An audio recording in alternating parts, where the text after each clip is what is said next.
Come on in, gather around the hearth. There's always room for more kinfolk here. Tonight we've got a holler story that's older than most of the names carved in these hills. They tell about bargains made in the dark and debts that come due long after a man forgets what he promised. They call it the bargain at the crossroads. Well, as we get ready to start this story, if you have anything you want to talk about, feel free to reach out to me on Facebook, Geek Pizza Podcast, or you can shoot me an email, geekpizza.podcast@gmail.com. Maybe you know a story or two that I haven't heard, and if you tell me one good, maybe I'll share it with all of y'all. Anyways, time for the story.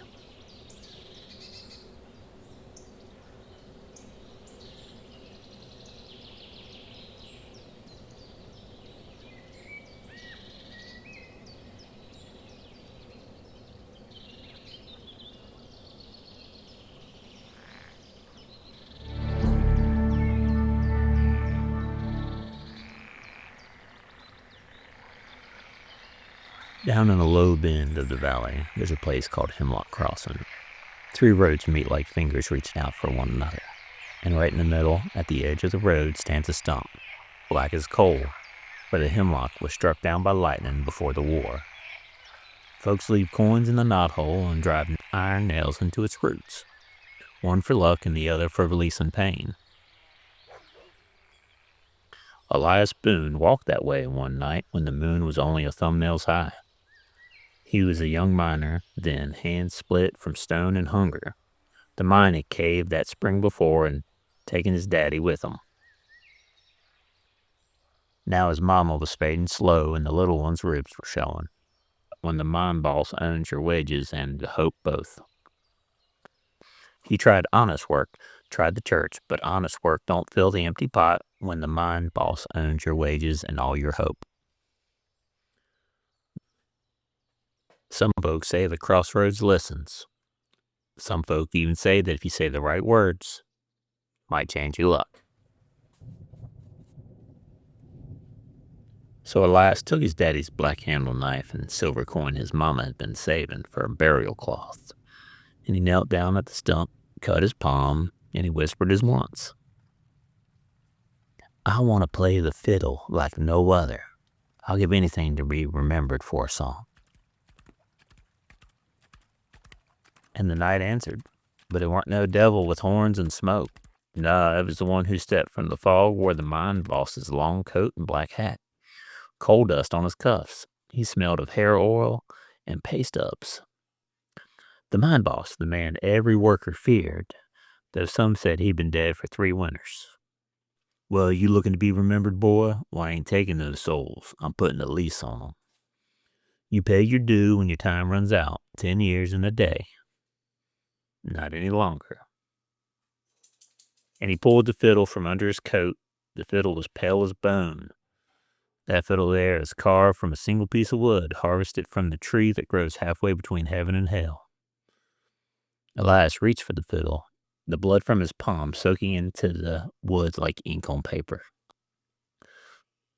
The bow smelled of rain on the hot tombstone. Elias drew the bow across the strings, and the sound crawled like thunder over the mountain. And when he looked up, the fog was gone, and so was the boss.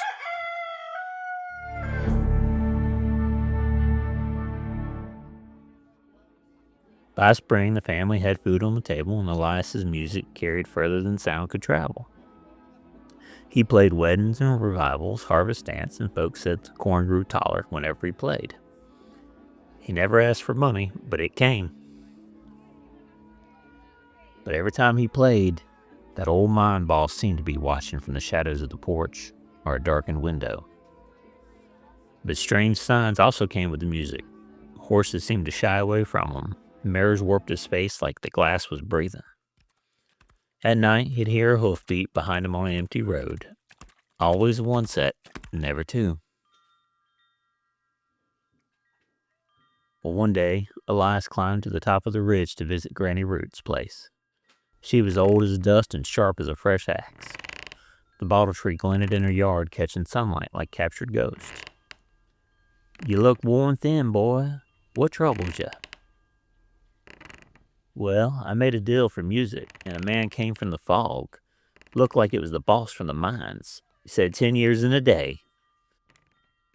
And now I'm hearing hoofbeats in my sleep. The boss you met weren't just a man, boy. That's the devil in his working clothes. And the one you hear coming, that ain't him, that's his help. The rider without a head. He don't bargain, he just collects. So Granny Root gave Elias 3 things: a haint blue ribbon to tie around his wrist, 3 iron nails for his pocket, and a splinter of apple wood with his name carved onto it. When your time comes due, keep your name close. The name is a thing. It's like string that binds your soul, body, and mind together. It's the only thing a spirit can't take unless you give it up. Well, Elias thanked her and left, playing the fiddle as he went, and the seasons rolled on as they always do. Each note he played pulled him farther from who he'd been, and by the 9th year he couldn't remember his daddy's voice, and by the 10th the ribbon had turned gray. The nail rusted, and the name on the apple wood had begun to fade. On the last night, the wind stopped, and the world held its breath. And one set of hoofbeats echoed through the holler.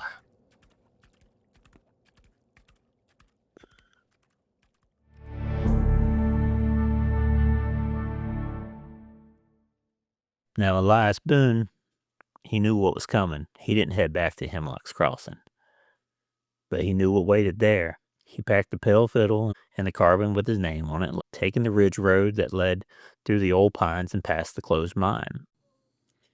He took to the road before the night had its walking clothes on. He walked till his legs burned, but the holler stayed quiet, in that strange kind of way that means something's listening. At sundown, he heard it again, a single horse walking slow, keeping time with his heartbeat. He ran through the trees, stumbling over roots, breath coming ragged. He crossed the bridge over the river, hoping that the water might break the trail. But when he looked back, the blue light floated on, lantern bright and steady.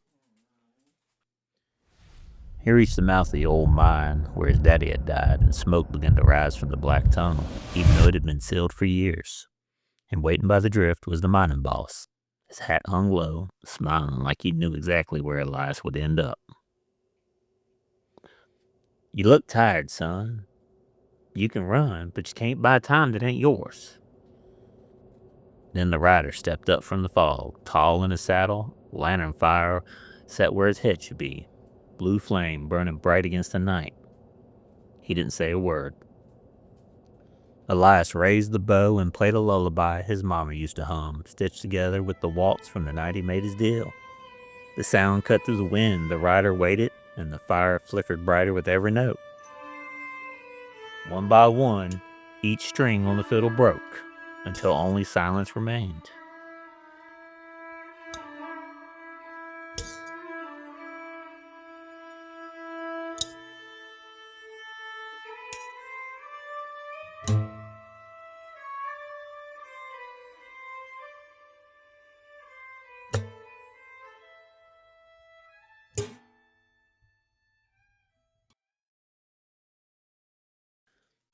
The rider leaned down, took the fiddle, and the blue light flared, and when it faded, Elias Boone was gone. At dawn, folks found the fiddle at the mouth of the mine. Strings burned black and the bow split clean in two. There was no sign of Elias. Only hoof prints that came, but never went. Some say on nights without a moon, if you walk that ridge, you will hear a tune chasing the wind. A man still running from the debt he never meant to make. Nowadays, that road is paved. There's a guardrail and a faded sign that says Hemlock Holler. But every once in a while, a traveler pulls over thinking he saw a light down by the trees. One man said he found an old fiddle case leaning against an old blackened stump. His name was stitched into the top of the case. Well, the folks around the holler say that man jumped back in his car and put many miles and many days between himself and the holler. Now, y'all need to know a thing or two.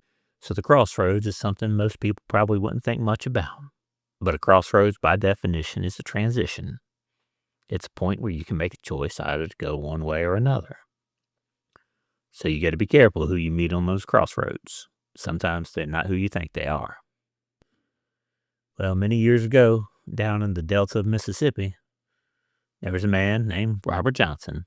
He used to sing about a place like this in 1936. The song was called Crossroads Blues. Folks say he met the devil there where the roads met, and he traded his soul for music that shaped the blues. Maybe he did. Perhaps he didn't.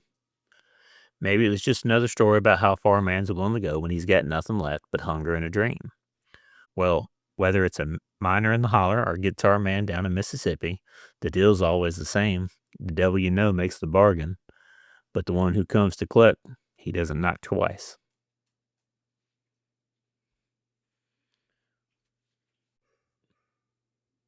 Now, before we turn in for the night, I'm going to tell you a little bit about some of the myths and mythology.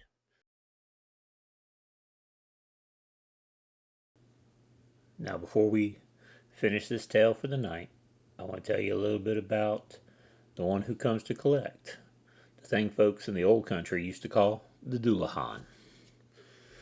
Back in Ireland, before the good book came into every cottage in the chapel, they said there was a god named Crom Duh, the dark crooked one. Every harvest, folks offered him the first of the crops and sometimes one of their own. But when the old ways fell and the sacrifices stopped, Crom Duh didn't vanish. He just changed shape. He became the Dullahan, a rider who carries his own head under his arm, his face twisted in a grin wicked as a sickle's blade. His eyes never stop moving, looking for the next soul whose time has come. They say he rides a black horse so fierce that its sparks jump from its hoofs whenever it runs, and that his whip is made from the spine of a man who tried to cheat death.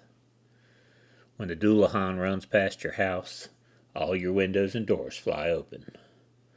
Now, if the Dullahan stops nearby, well, that means someone's about to die. And if he calls your name just once, that's it. That's the end of it. There's no bargain to be made and no prayer strong enough to change his mind.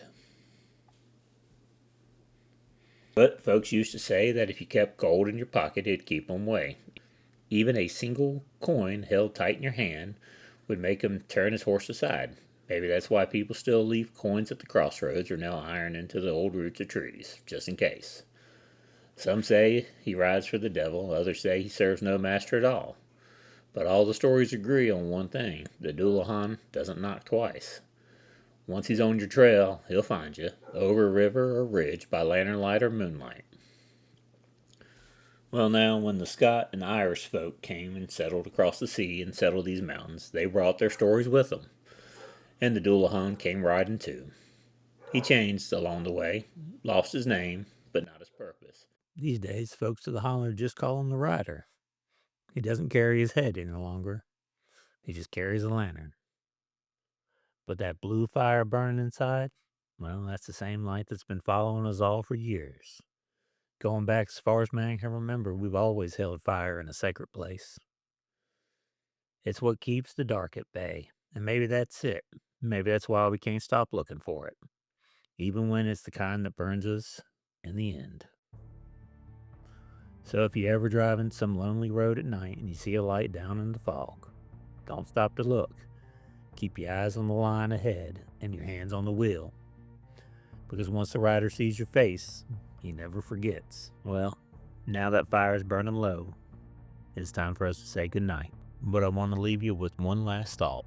Humans, we've been pushing back the dark for as long as we can remember.